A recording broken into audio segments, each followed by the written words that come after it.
paper has been particularly welcome since we had some references to Makti Tangal, but we did not have a detailed account. And this also opens the possibility of questions of comparison between Vakkom Moulavi and Makti Tangal as well. So the paper is open to discussion. Let's take a quick round of questions first there and then. My question to Ilyas is that, there were two moments of those days. One of that is led by Makti Tangal and the other led by Vakkom Abdul Qadir Moulavi. Both their approaches to both of them, that was it's an approach to the modernity. And my question is that how do you differentiate those two movements in terms of modernity? And another thing, much later stage, one of his Vakkom Moulavi's, relatives who only translated, Quran, that is Vakkom Maideen Sahib, something like that. That was in 1954. And why both, scholars failed to translate Quran? Sir, you raised a major linguistic dilemma or trilemma. Like the Parishkaram in Islamic discussions is differing from that of Hindu. For example, you quoted O. Chandumenon's Hindulega, where Madhavan speaks of another sort of Parishkaram, unlike that of the Islamic tradition. So it is a major linguistic taboo everywhere, because when we travel to another region, there also raises this kind of prohibited words. It connotes different meaning. So it is a major problem of verbal connotation. Sir, could you please explain why the Parishkaram in Indulega differs from the Parishkaram you mentioned? This is actually a fairly straightforward question. I was just thinking about if we get into a comparison of Vakkom Moulavi and Makti Tangal, there's something particular about their autobiographies as well, right? Because since Makti Tangal was employed by the colonial government, he was pro-colonial. We don't know whether it arose out of that. He also had this a polemic against Christian missionaries, whereas Vakkom Moulavi didn't, considering that Chattami Swamigal, who's a contemporary in Travancore, was really disturbed and produced a book. So just speaking a bit about some of these contrasts and comparisons, that's all.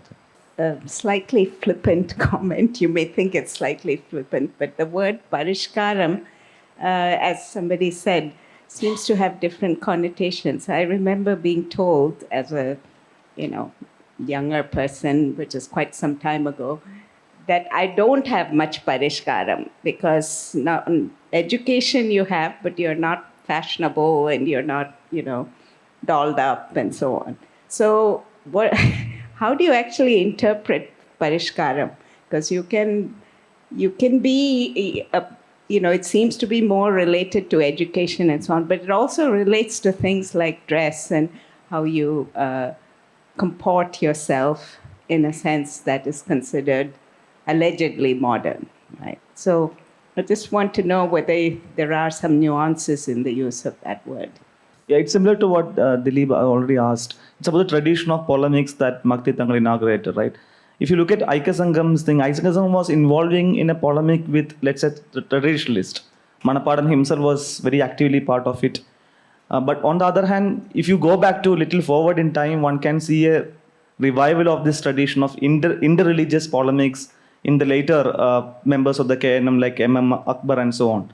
So what happens to this tradition of interreligious polemics in the period of social reform that we identify primarily with Aika Sangam, and how does it kind of revives in, for example, did M.M. Akbar does it relate to this larger tradition of polemics that goes back to Makti Tangal or not? Polemics, which has been referred in most of the text of those days, like Gandanam. Gandanam is a tradition of sort of comparative theological framework they use for countering the arguments of others, or making a sort of counter narrative to others' text. So that's tradition initially you would see in most of the writings of most of the scholars, including Makti Tangal. Even in, if you go slightly back to 17th century, you would see many scholars have used the or employed the technique of Kandana, which continued for longer period of time. But there was a gap for that during, especially the period of, as you rightly said, but there were parallel movements of Gandana which flourished in certain places like Kottayam, where there were some societies, I forgot the name of societies, which were very active in places where Muslims and Christians lived together in, I mean, like Tadatangadi. There was a magazine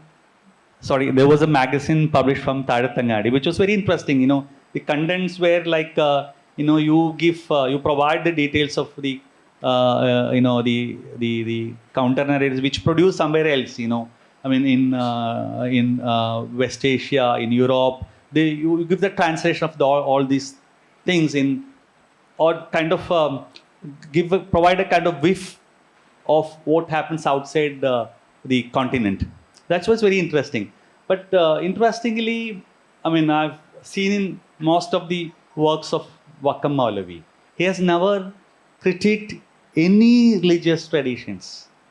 He has explained his experience of dealing with NSS in one of the writings which has been compiled by, when I saw it in your Deepika Ottavalathil, which would say about the kind of interactions and exchanges what the Muslim community had with the Christian and other fellow communities, including Nayars. And he personally visited, at some point of time, he had kind of, I mean, as what Manapadan did towards the end of his life, he personally visited most of the conferences being conducted by the other fellow communities. So that difference is there. And Parishkaram, it's an interesting question. Parishkaram, has been used, still being used with a positive connotation. Or sometimes we call them Parishkari. In a Malayalam film, we describe the person who, I mean, Kunjan, who is coming from a remote village, and Mammootty abuses him with the term, he is a Parishkari. In the similar, I mean, vein, we have a sort of discourse which has been developed around the Islamic, that is very specific in the texts of Muslim scholars with tradition or with the Sunni orientation. You would see Parishkari as when you say he is a Parishkari, he is gone case, or he is deviated completely from the four madhabs person who deviate, I mean, not Murtad. Murtad is a different kind of connotation, has a different kind of connotation. Someone who criticizes the tradition, someone who subscribing to a liberal, which is not, which has not been considered by the other scholars as a standard practice. So he's a Parishkari, means he is deprived of some knowledge. That was also meaning of Parishkaram. So when Putan Prasthana, I used to listen to the announcements of Sunni groups. They would say Putan Prasthanakarku chutta marivadi dalgikonde. Means it's a kind of again you use it as a kind of derogatory, denigrating term. Yeah, and. Dilip's question, autobiographies of which I have already explained, I think. Then,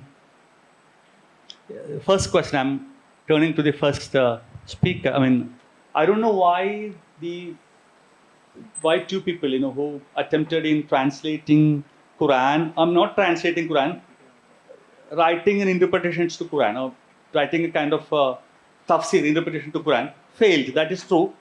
I don't know what is the reason for that. Interestingly, translation of the Quran, you have a long array of scholars who are engaged in preparing interpretations of tafsirs of Quran, which started actually with a person in Arabic Malayalam. The first translation came in, that is towards the end of 19th century by a person from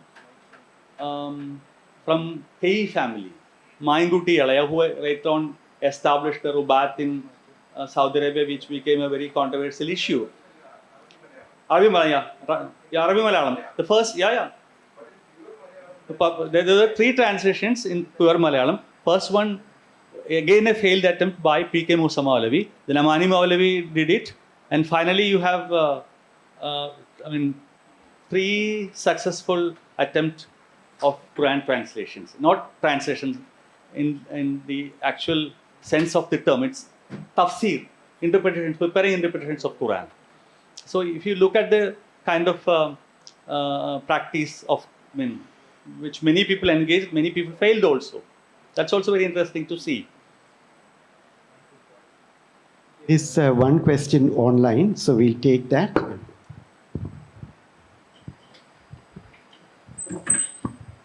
Sir, the question is, you've begun your paper with a reference to K.T. Muhammad's play. I would like to know how you place someone like E.K. Ayemu vis-a-vis K.T. Muhammad in the context of the Islamic and secular reform debates in Kerala. While K.T. Muhammad enjoys a secure place in the canon of Malayalam drama, Ayemu has been largely consigned to oblivion. Ayemu's play Inju Nalloru Manushyanagan Nokku was published in the same year as K.T. Muhammad's Idu Bhumi Aana, if I remember correct. Sorry for the question, deviated attention from the main focus of the paper. No, I did not say anything about K.T. Muhammad's political affiliation or religious affiliation. I was just pointing to a kind of interesting, thing which happened during 1950s, portraying Wahhabis as, modern, secular, and progressive. That was my point. Thank you. Thank you, Ilyas. Thank you very much.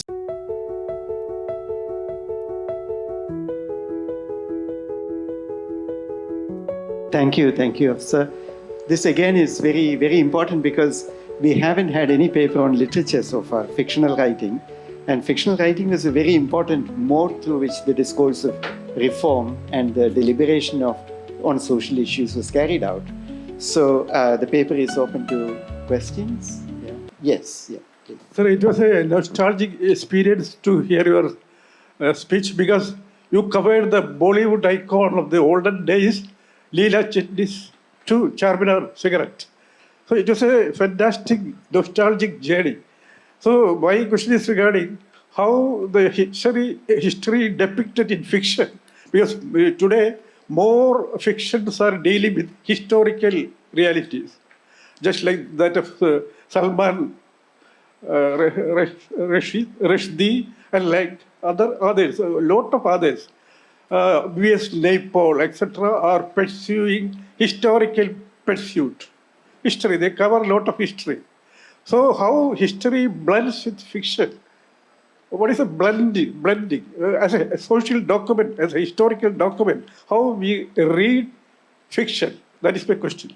A very interesting take on who the new Muslim woman is. I still doubt whether we can categorize or we can say this is the new Muslim woman, because we have come a long way. And particularly if you go back to the writings like Korandeli and Haider, you find that the way she represents the Muslim woman is not one of liberation, but rather she looks more closely at the way in which the Muslim woman has to live in a society where she meets with so much of opposition, degradation, I should say, where she is not allowed to do what she wants to do.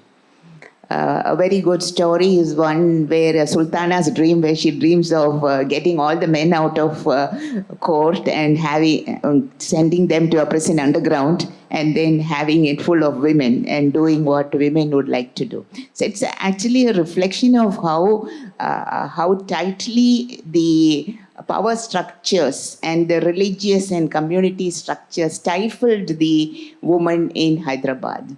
So I don't know whether we can talk about this concept of a new Muslim woman in the way that you are trying to project. And this picture that shows more men sitting in the tea shops, and I was wondering if that was a girl who was on that right side. Perhaps you would elaborate more on that. So, a very interesting paper. I'm very glad that the last two papers actually have brought up the issue of women, Muslim women, and so on, which hasn't been touched upon so much in the earlier papers. But I have two questions. One is, could you speak a little bit about the kinds of influences, ideas that influenced, the Muslims in Hyderabad? You mentioned a little bit about the influence of the Aligarh Muslim University, but earlier in the seminar, we were talking about the influence from West Asia and across Asia, North India, and so on. So, is there anything specific to Hyderabad that would be interesting to know? The second thing which struck me, both when Manisha was talking and you were talking, that there are these examples of Muslim women who have they're not being talked about, but they've actually done things. They've been prominent in changing life for Muslim women. But in the case of Travancore, and maybe this is, you can't answer that, but you don't see that much of that Muslim women activism, or maybe wrong, but I don't think there have been, neither Muslims nor anybody else, that for that matter, amongst the women, playing a big part prominently in the social reforms. So what is it about the Hyderabad context which allowed many of these women to play that role and even become the Krantikaris, and assume a name like Kranti? Can I just add, because mine kind of feeds on a little bit from that, Afsar. Thank you. Thank you so much for your paper. I enjoyed it very much. And I was particularly interested in your use of literature. And kind of in relation to that, I know from my own work, which looks obviously at a slightly earlier period, that there was a large group of Muslim women in Hyderabad who were writing in a kind of mode of social reform, and in other forms as well. They were establishing journals in the state and elsewhere, and they were very active in producing both autobiographical and travel literature as well.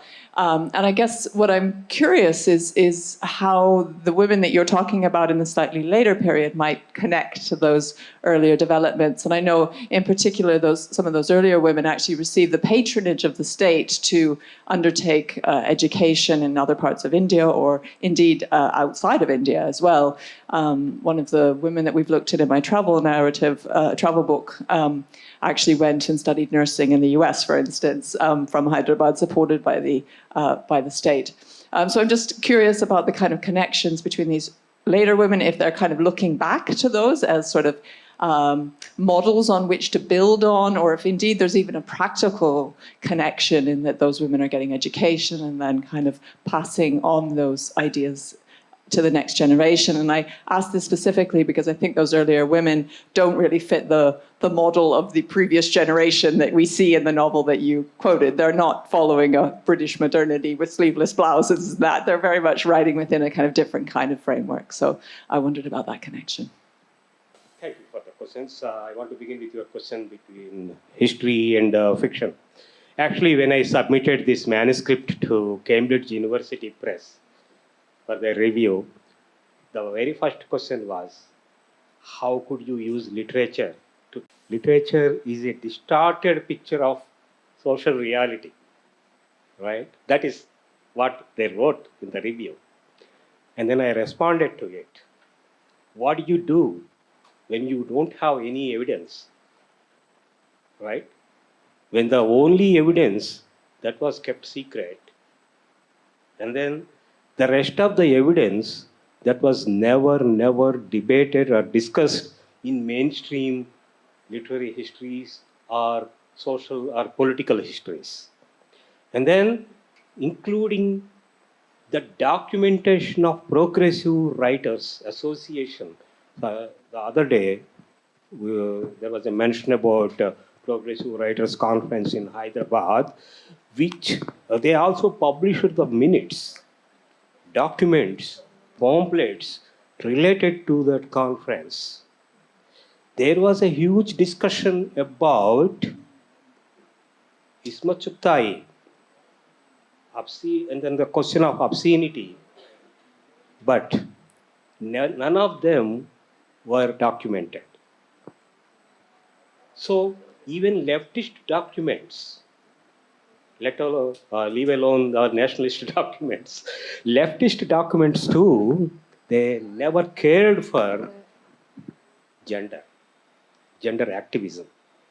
And then my response to Cambridge University Press, this is the only evidence I have, but I have evidence, I had evidence from oral narratives, personal stories, 150 men and women, the witness narratives from September 13th to 17th, who actually saw the entire violence.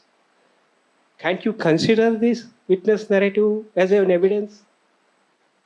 And then I actually connected both witness narratives and literary narratives to produce an evidence.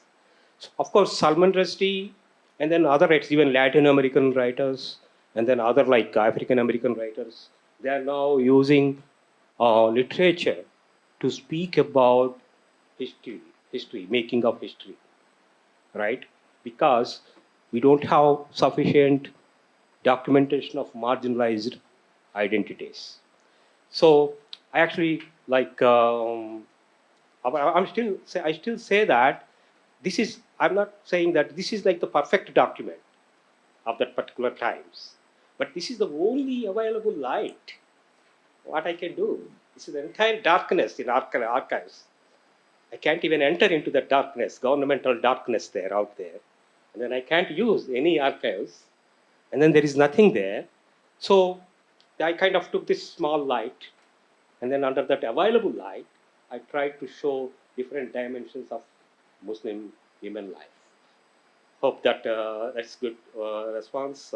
I can say a lot more about that. But the next question is about the idea of liberation and the power structures, and then religious structures. Of course, it's a very traditional society.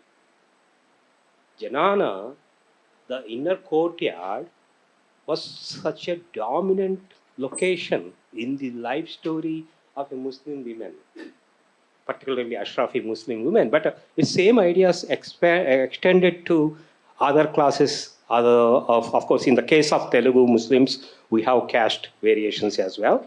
Lower caste Muslims too, they observe the similar practices, even though officially they are not supposed to do that, right? So there are like religious structures that they were challenging. Most of these writings, and then my stories from the Muslim women, also non-Muslim women, they speak so much about Partha system.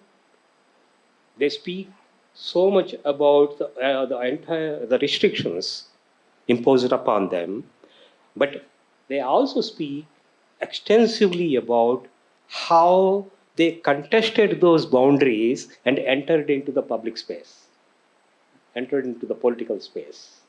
So they realizing the boundaries, they know how to break the boundaries. So it is the same with political structures, because Congress was a dominant narrative, Congress party's narrative, right? So, and then we have Communist Party narrative on the other hand, but in practice, they are like doing the same thing for women.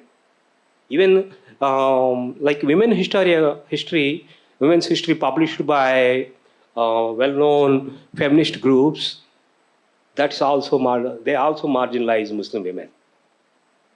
So, to say exactly, we have stories from the people. You meet all these people and they say hundreds of stories about their everyday life, political life, and then religious life between 1948 and 56.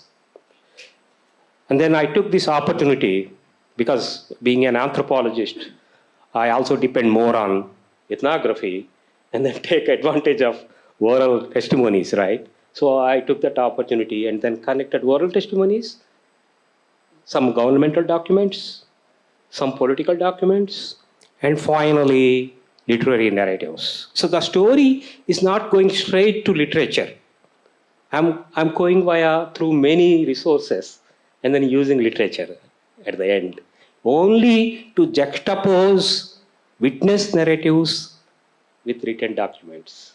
And then, so ideas and influences, are there any specific for Hyderabad? Yes, this is always my pain about Hyderabadi Muslim identity, not just Hyderabad Muslim identity, in general, Hyderabadi identity. It's totally ignored, marginalized because of the overemphasis on North Indian Muslims. So we have wonderful studies on North India, but we don't have any studies on South Indian Muslims or South Indian Muslim lives. So the specific, but there has been a dialogue ever since 1900. I go back to 1880 when there were journals, newspapers published to talk about reformism. So we have this wonderful journalist whose career is almost equal to Vakkom Moulavi in the context of Kerala, Muhib Hussain. He published a journal particularly for women, Muslim women. And then he spoke about Parda system and the value of education, not religious education. He spoke about the value of modern education. Muslim women learning English, Muslim women participating in popular culture, performance culture. So they started speaking, that started right around 1900 and then reached the peak in 1940s. That's actually laid the foundation for progressive movement in Telangana and Hyderabad, Deccan. If you don't consider this past history, there is no leftist history. But unfortunately, as we all know, Marxists are such a blind community, they don't see the reality, right? So they rejected every social and political reality that was where Muslim women made interventions. So there are very specific. So I also argue that this is something quite against. Of course, there is some connection between Aligarh Muslim University and then Usmania University and all the educational institutions that spread through Telangana and Hyderabad, princely state. Most of the schools, there are some schools exclusively for women, Muslim girls, right? And I think there are very specific issues related to Islamic reformism in the case of Deccan. And then there is also high emphasis on unlike other places, in Hyderabad, Deccan, you see a lot of emphasis on the dialogue between Muslims and Hindus. So sometimes you kind of hear stories about how Hindu reformers took Urdu and Muslim Renaissance as a model, and then used it as a namuna to follow the new discourses. And the final question is about journals and travel writing. Yes, of course. Yeah.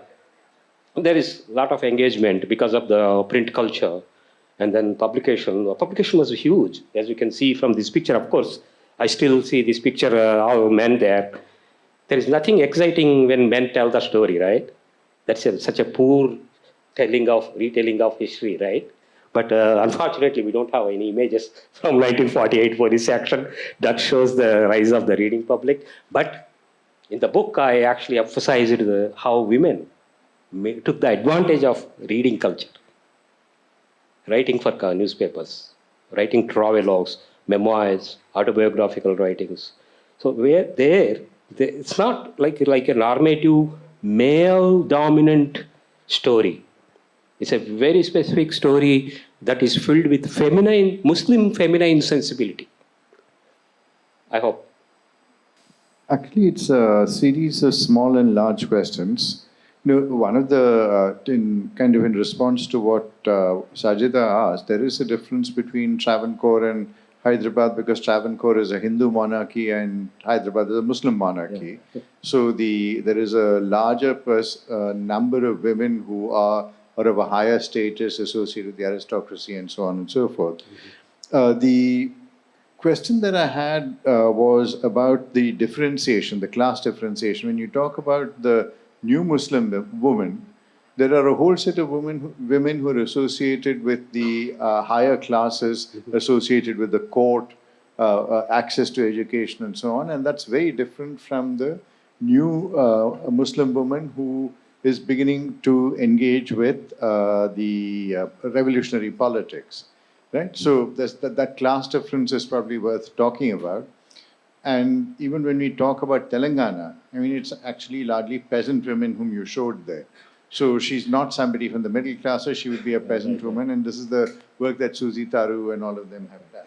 So that class element is important, I think, in emphasizing the new Muslim woman. The second thing was with regard to the argument that you began with, where you said that there is a commonality among Muslim communities in South India, I would be very skeptical about this. Because there was a whole debate that went on in the 1980s between Francis Robinson and Veena Das about the Francis Robinson emphasizing that Muslim communities all over India shared something in common, and Veena Das is emphasizing the folk and the local elements.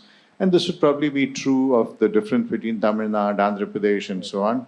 There are very few Urdu-speaking Tamils here. There are more Urdu-speaking, very Urdu-speaking Malayalis here.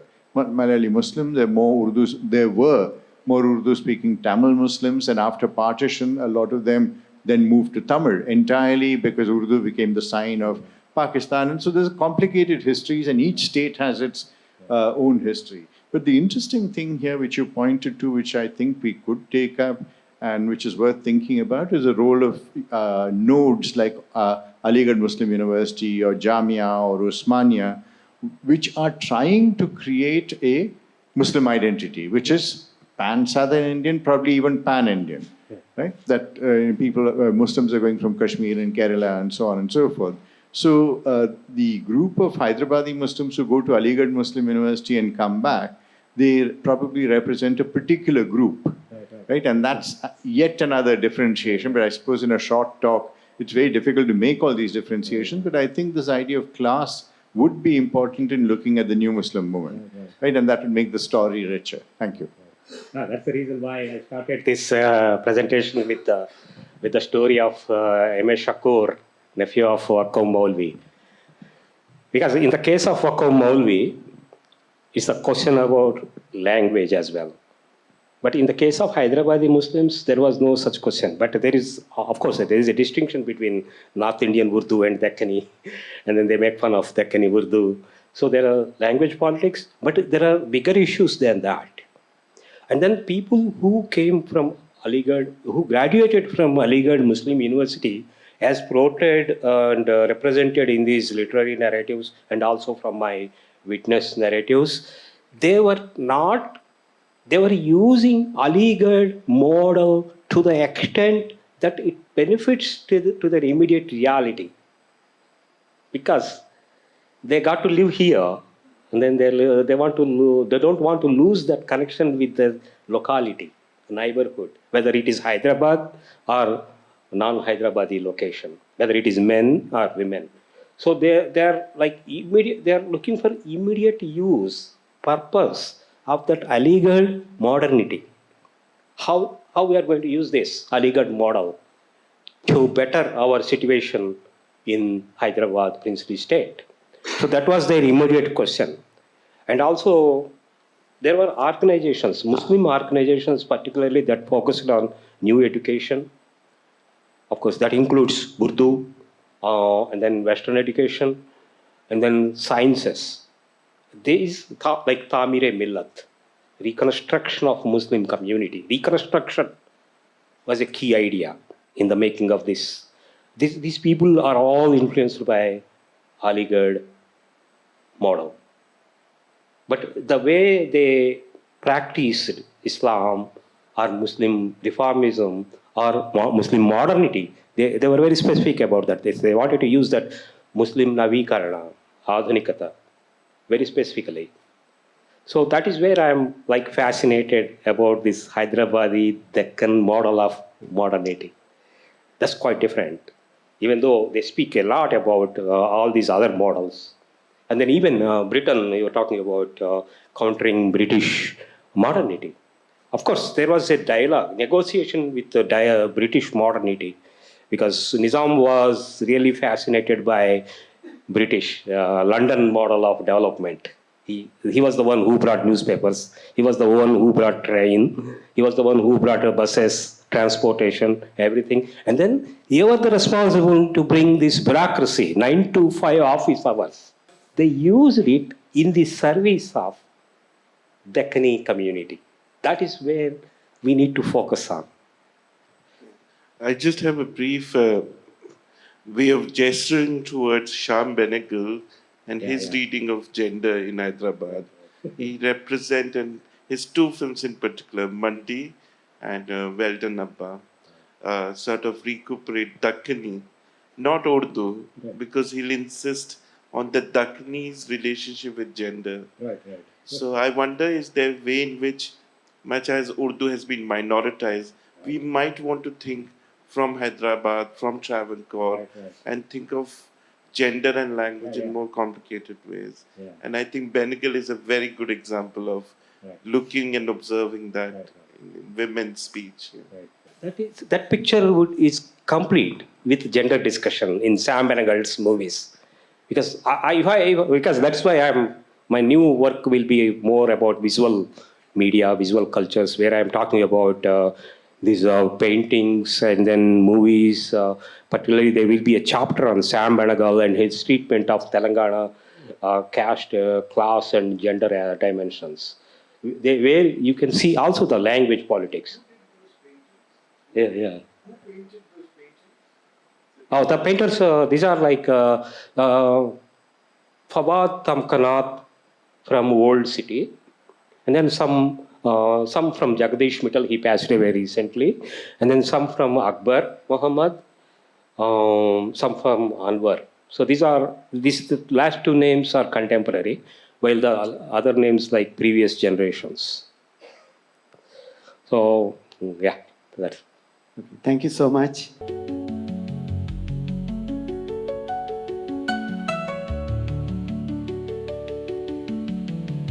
Please sit down with the questions.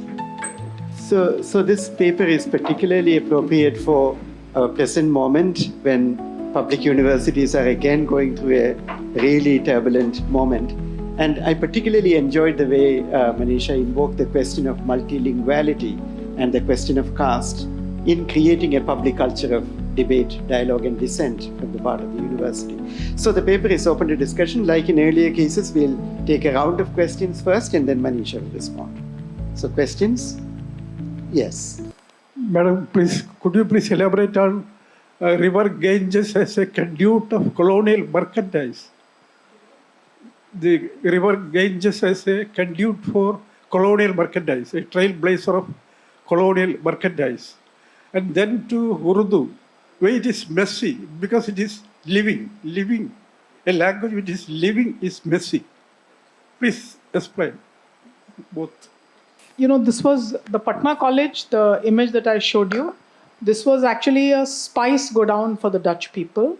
It's well known that this formed the trade route because after Patna, the river opens up towards the Indian Ocean. Bengal is the next stop. And all the growing, etc., was done in these regions. We had very fertile lands, but we suffered an extractive colonialism where not only what we grew was taken away, but our labor was taken away. And our labor has been taken away for a long time. It's known that indentured labor for the expanding global capitalism in India still continues to come from these parts of the country. The denial of a modern public sphere of education has been the most important reason why labor has to migrate. There are others, those are more structural reasons. I won't get into it here. But Banerjee, Lakshmi Iyer, etc., write about permanent settlement and how it constitutes us differently. I'm counter-arguing it by saying that, look, it constituted us differently. We still tried very hard in the institutions we set up until the 1970s. This is one of the most important reasons we've been able to keep communalism at bay. Why we may be failing now, and we are failing now as I see it, is largely because the university now has a generation of sons and daughters of agricultural laborers from lower castes coming to the university, and we don't have a language to offer education to them. And an earlier nobility that had taught them is no longer there for many reasons of push out and migration. Most of us have become, lecturers, teachers in other places. And that has meant that the university ground itself now is a rabid playground for communalism. And the Iqbal hostel, the stories that I have not spoken about, the Iqbal hostel has poor Muslim students who come and stay there, but there are firings on campus. There are crude bombs hurled at them. There's a paper that we've done in a volume edited by Craig Jeffrey and Jane Dyson of the Journal of South Asia Studies, where you can read all this. And, the Iqbal hostel students are targeted, especially at the time of the celebration of Saraswati, the goddess of learning. And, crude bombs are hurled at them at this point of time. Also for many other reasons. It's the local police thana, however, that takes special pleasure in punishing the students who live in this hostel. As we speak here today, the hostel has been sealed and closed, and all its residents have been asked to vacate the hostel. So, Manisha, you started in one of your initial slides by saying that there is a imagination of the Muslim nobility as being wedded to tradition and not being open to modernity and so on. And you were citing, I think, this example as something which shows the opposite. But relating to the questions that were discussed this morning about the role of education and, and religion, right, which was very prominent in Kerala, could you say something about that in relation to the debates either in Mysore or in Patna about, modern education and the role of religion? I would like to add something to what Sajda has asked. You talked about Lady Imam as outside the university and fighting for higher education. I would like to know a little more about her and what was the kind of education that she got and why was she always kept out of the university?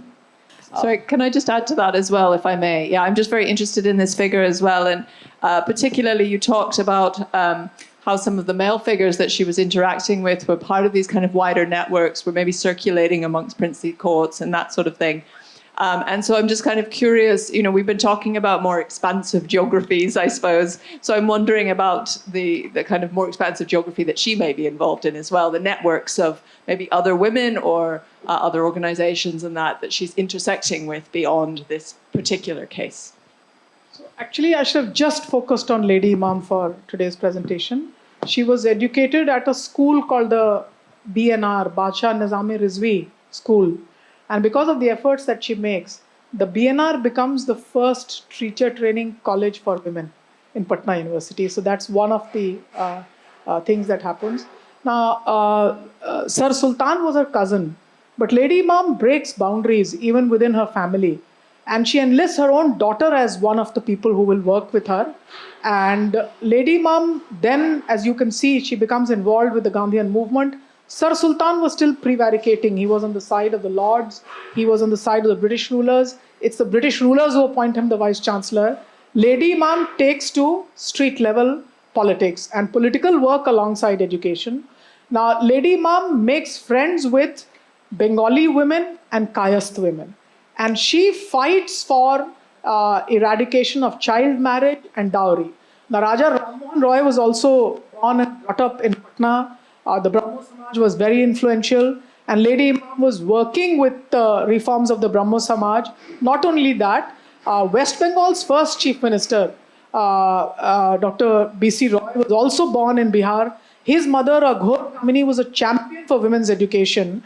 The work of Aghor Kamini, B.C. Roy's mother, is taken forward by Lady Imam. And it's Lady Imam who builds a memorial. So Lady Imam, in her life, actually transcends all boundaries of family, including the pressures from her old cousins to behave like a nobility. She doesn't look towards Hyderabad or towards Pakistan. For her, it's the women in their togetherness, whether they were Bengali women, whether they were Kayast women, and the ideals of Gandhi that begin to inspire her. And remember, she fights an election to the Provincial Legislative Assembly, which is so unusual for a woman in 1937, not written about, and she fights it as an independent candidate and wins it. Now, the Congress often issues letters of commendation for her work, but imagine at the height of the civil disobedience movement, she and her daughter have gathered up 3,000 women in Gandhi Maidan.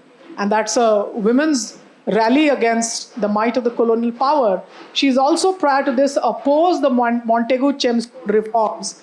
And while Sir Sultan used to be a nominee of the Chamber of Princes, she's gone as a Congress nominee, opposing the Montagu-Chelmsford reforms to England.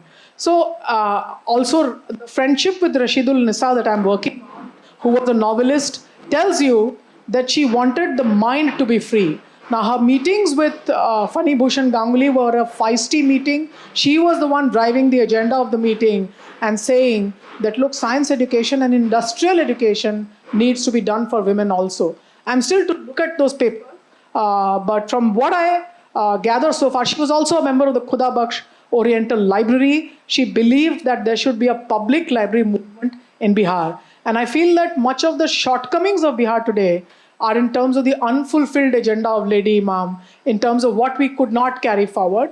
Also important is Kalimuddin Ahmad, who keeps the tradition of Dastan-e-Goi alive, and Urdu then becomes not just a language of the nobility, but a language of performance. Now, IPTA, which is the left movement for theatre and performance, IPTA has strong grounds in Bihar, and performing arts becomes very strong.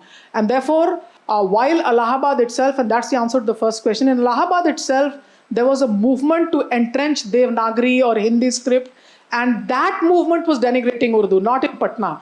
Now, Patna fights that movement back. In Patna itself, there's no entrenchment of the movement to have Devanagari or Hindi as the only language, and Patna University remains a multilingual sphere of interaction.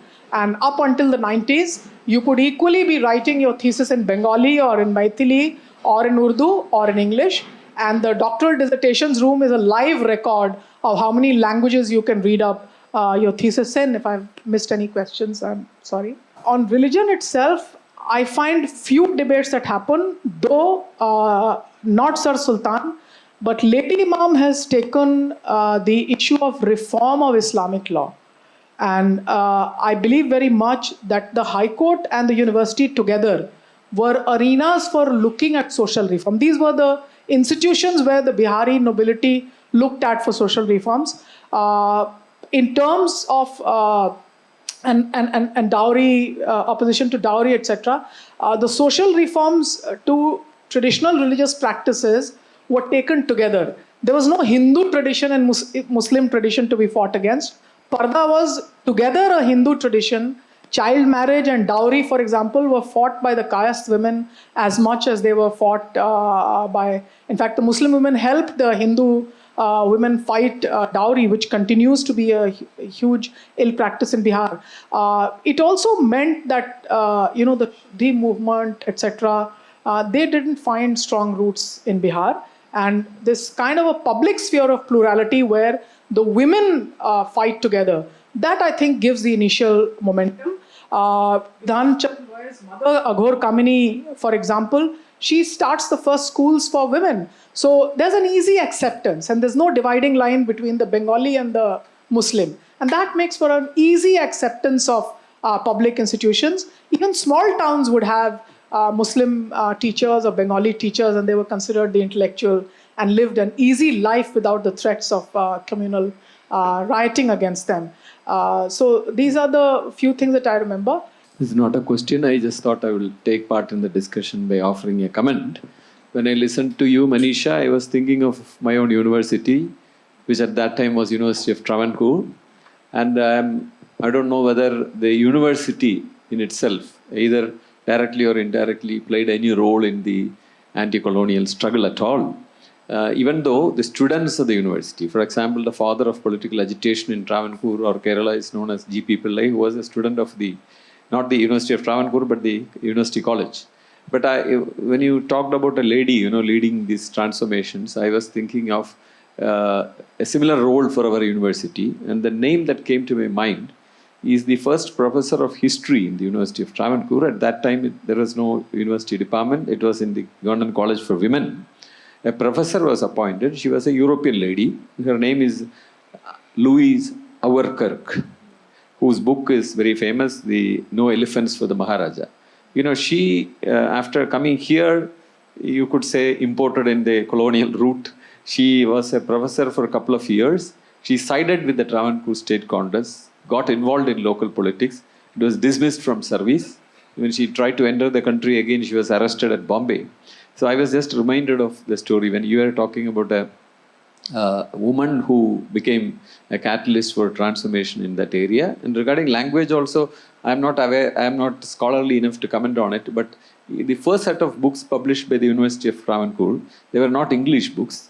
They were science and philosophy books in Malayalam, as well as Sanskrit. There were no English publications in the earliest years of our university. I just thought I would add these comments to yours.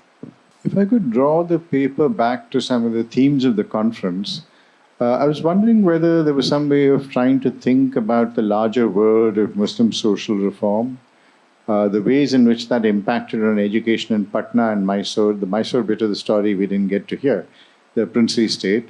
So what would be the composition of women Muslim graduates at Patna and at Mysore? What prompted the moves towards sending these women for education at Patna or at Mysore University? What were the intellectual currents that, were they women social reformers? What were the intellectual currents that they were influenced by? Those kinds of questions, which actually will then tie up with this question of Muslim reform, princely states, education, the kinds of issues that Vakkom Moulavi was interested in. So I just wondered whether you could add something more to the paper. So, one thing that I've stayed away from is gathering data on, which type of graduates, etc. But I do have a fair understanding of the kind of faculty there was, some amount of cohort of alumni.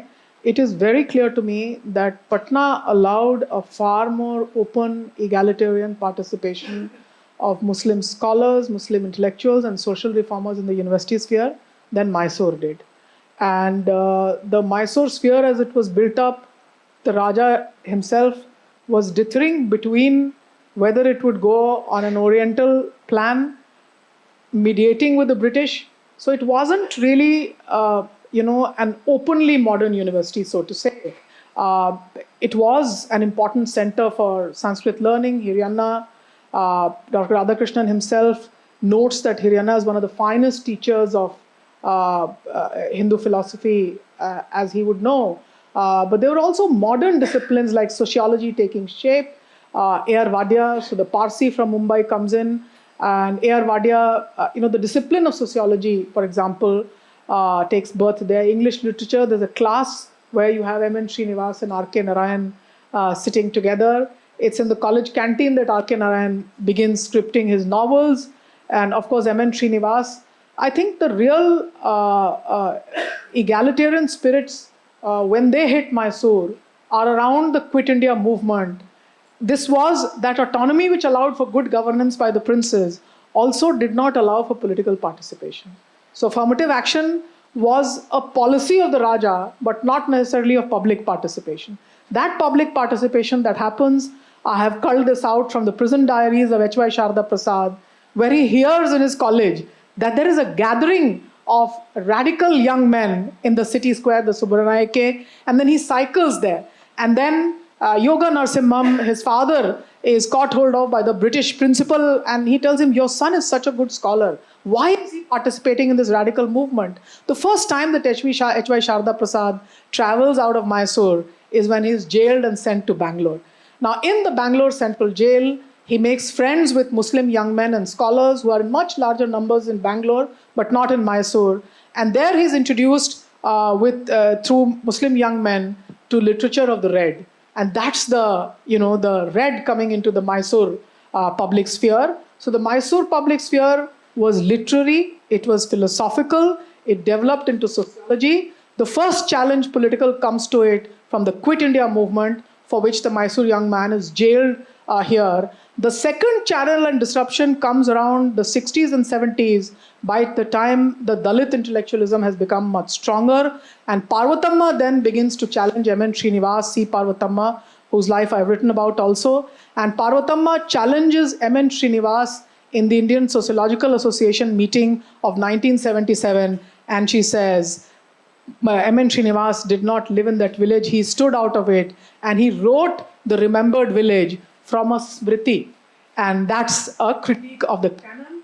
And she says he lives in a Brahmanical Agrahara and writes not about the life of the village, but he only remembers the village as if it were a canonical smriti. But that discussion on caste that happens in Mysore does not happen here. Now, as far as the social reform movements are concerned, I would say both Mysore and Patna remained fairly insulated to this. And I would say, to some social reform movements, Patna was much more open.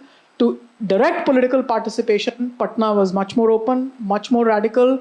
To direct arguments in the provincial assembly and in the High Court, Patna was much more open. The arguments about establishing an autonomous university forced the British, Babu Balbhadar Sahai's debates in the Legislative Council, forced the British. By 1941, they have a separate commission for the Patna University and they say, oh, we need a non-utilitarian university.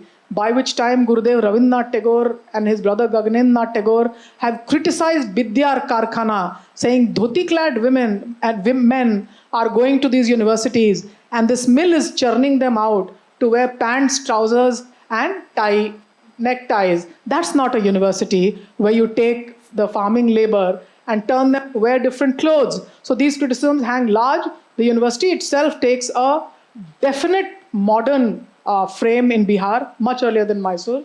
But the debates on inequality remain far behind in Bihar. That's how I look at it. Thank you. Thank you very much, Manisha. And thank you for these questions.